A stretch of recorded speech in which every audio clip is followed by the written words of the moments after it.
Yo tengo la sensación de que, y por lo que se sabe al respecto, que en aquellas personas que están más expuestas a la LGTBI-fobia, que suelen ser personas o bien por su representación de género, o bien por su la pluma, es decir, a las personas que se nos nota mucho, tenemos un mayor riesgo de sufrir todo tipo de comportamientos violentos o de prácticas de aislamiento. Por lo tanto, sí que se sabe que hay muchas reacciones de aislamiento social como medida de protección en contextos de riesgo. Entonces, aunque es difícil hacer una presentación muy general porque depende mucho, los hombres no sufrimos la LGTBI-fobia de la misma manera que las mujeres trans, por ejemplo, ¿no? Entonces, hay ciertas especificidades importantes, pero sí, es un factor de aislamiento muy importante, particularmente en contextos muy conservadores y por lo que se sabe un poco de la literatura también más en contextos rurales que en contextos urbanos. No te puedo decir con precisión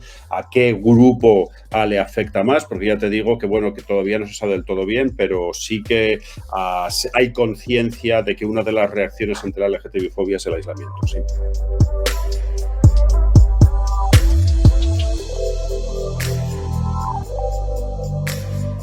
Vamos a ver, ahí te metes en terrenos de psicología social en los que yo ando un poco más, pero lo que sí que se sabe es que la LGTB-fobia a veces genera procesos de LGTB-fobia interiorizada, es decir, determinadas patrones de comportamiento que el sujeto asume, bueno, como naturalización del estigma, del agravio, de lo que fuera. Entonces, sí que es verdad que nosotros tendemos, los seres humanos, a relacionarnos con gente similares a las nuestras, y es probable que la LGTBI-fobia de alguna manera rompa eso en la medida de que no quieras exteriorizar a los demás y te impida de alguna manera conocer a personas que podrían constituir tu grupo de apoyo. Entonces, es probable que eso ocurra, sí.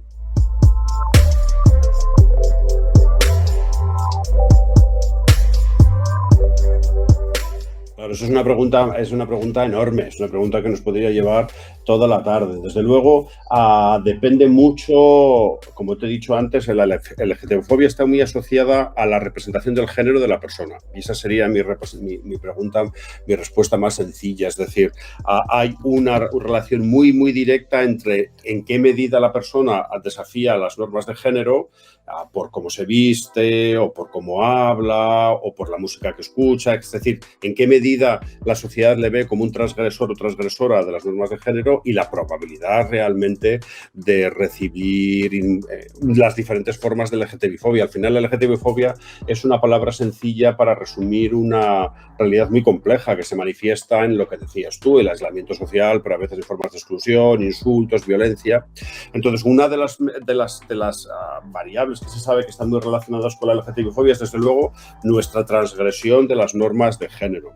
Hay también otra variable muy importante que es la edad, es decir, las personas jóvenes tendéis a sufrir, sois más susceptibles de sufrir la LGTBI-fobia que las personas mayores, no tanto por la edad en sí misma, sino porque transitáis en espacios donde podéis convivir con sujetos homófobos. Sobre todo, la LGTBI-fobia está muy asociada a prácticas cotidianas que te llevan a salir de tus zonas de protección, de los barrios gays o de los bares gays. La LGTBI-fobia, sobre todo en sus expresiones más violentas, tienen mucho que ver con salir por la noche en determinados espacios, ¿no? Y transitar en mundos mixtos donde de repente te puedes encontrar con personas, pues, violentas.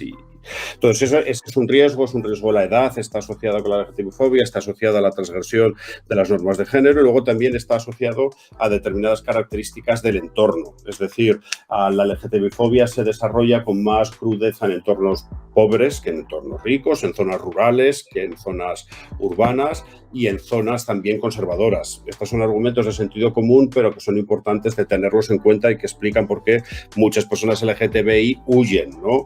O de sus pueblos o de determinados países, porque hay circunstancias del entorno, sobre todo el grado de desarrollo, pobreza y los valores sociales dominantes, que también tienen mucho que ver con la LGTBI-fobia.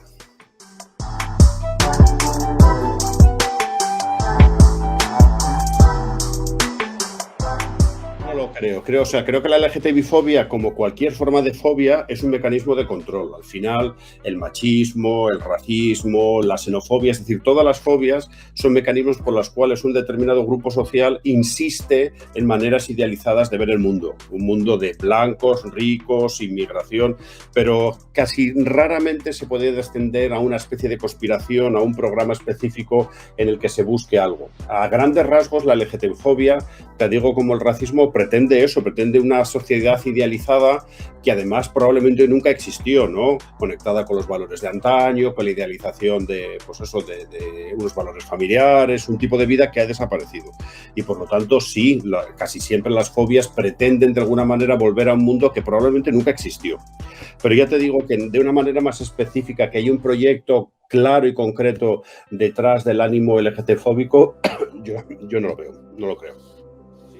La LGTB-fobia, ya te digo, casi siempre es una expresión de odio y rechazo que no vive aislada de otras formas de rechazo. No existen casos de sociedades que no tengan problemas raciales, por ejemplo, o que no sientan desprecio hacia los pobres y que de repente sientan desprecio entre las minorías sexuales.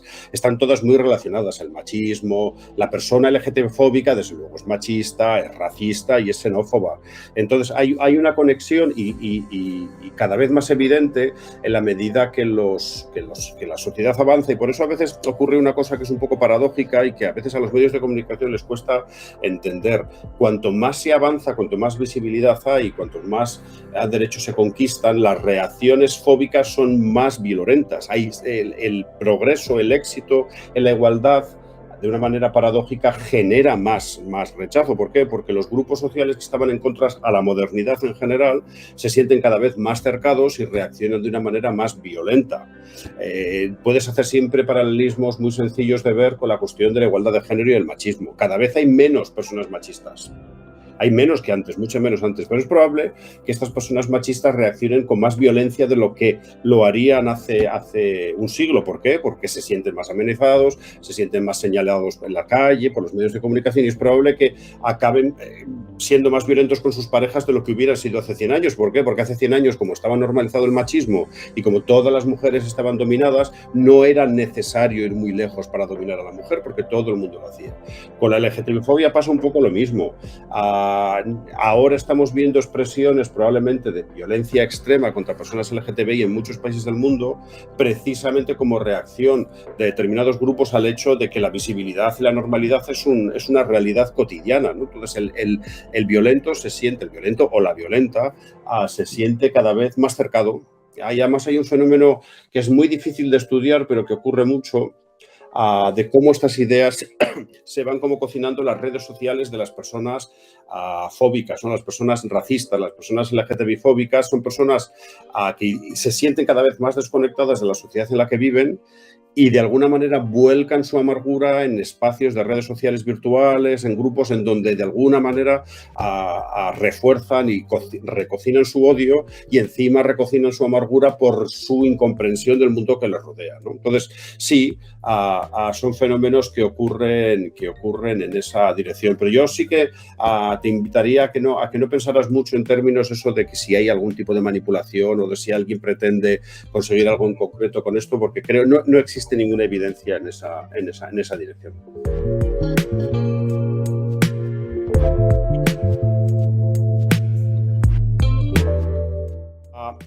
Creo que esa pregunta, que es muy interesante, tiene muchas maneras y muchas lecturas. Es cierto que la aparición de estos movimientos de extrema derecha, no solo en los países del este de Europa, sino lo tenemos en casa también, nos recuerda que hay una serie de ventajas y una serie de derechos que creíamos consolidados y que quizá no podemos dar por sentados, que no hay que defenderlos, ¿no? Entonces, es verdad esa especie de idea que se había forjado a finales de los 90 y a principios del siglo, que decía que sí, que una vez que los derechos humanos se consiguen ya no hay vuelta atrás. Y parece claro que sí que puede haber vuelta atrás si determinadas fuerzas políticas llegan al poder. Al mismo tiempo, les cuesta más de lo que parece que el camino se deshaga. Es decir, es cierto que la conquista de los derechos humanos no es inmutable, pero al mismo tiempo también es verdad que tienen una solidez bastante poderosa.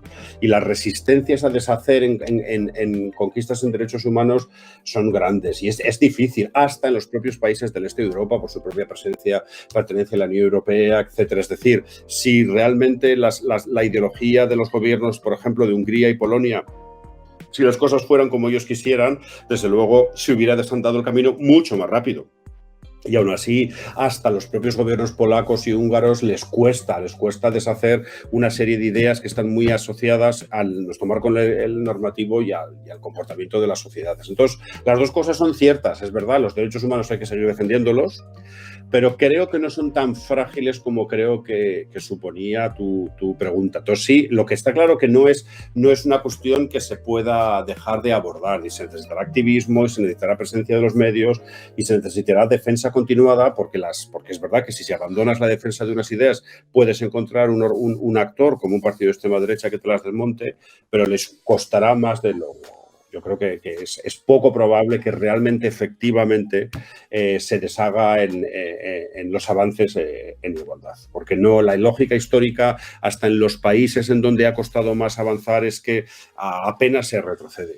Puede que no se avance tanto, puede que haya problemas de implementación, pero en general la lógica de la conquista de los derechos humanos es que se retrocede poco en general.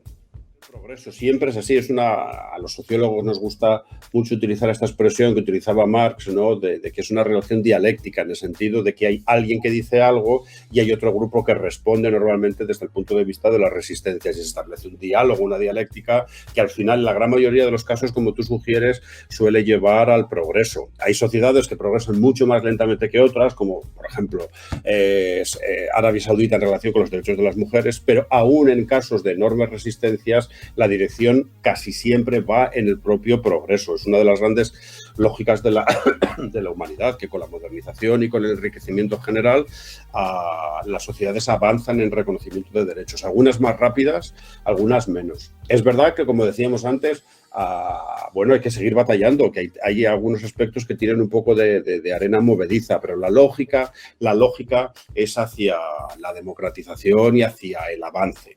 En algunos sitios más rápido, en algunos sitios menos.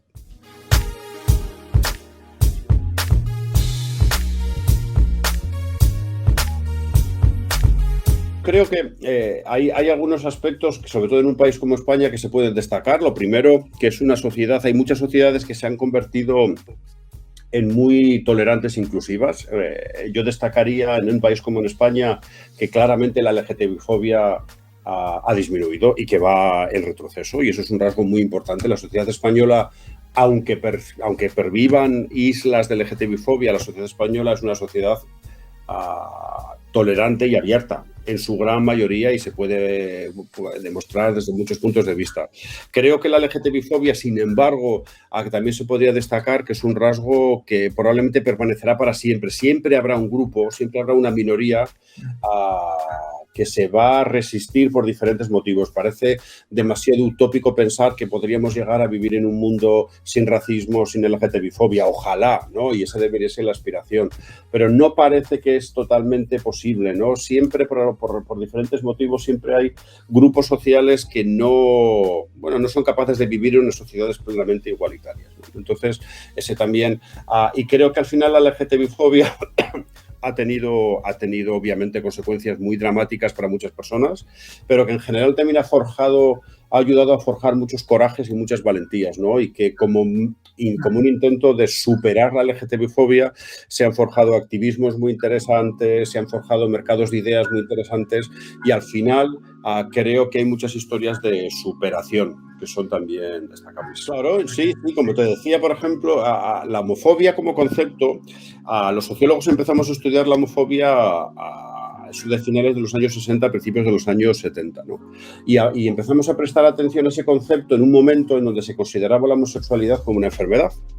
Entonces el concepto apareció como manera de desviar la atención no del homosexual, sino del homófobo, ¿no? De por qué la gente tiene reacciones de rechazo irracional ante personas simplemente por su deseo o posteriormente por su identidad de género, ¿no?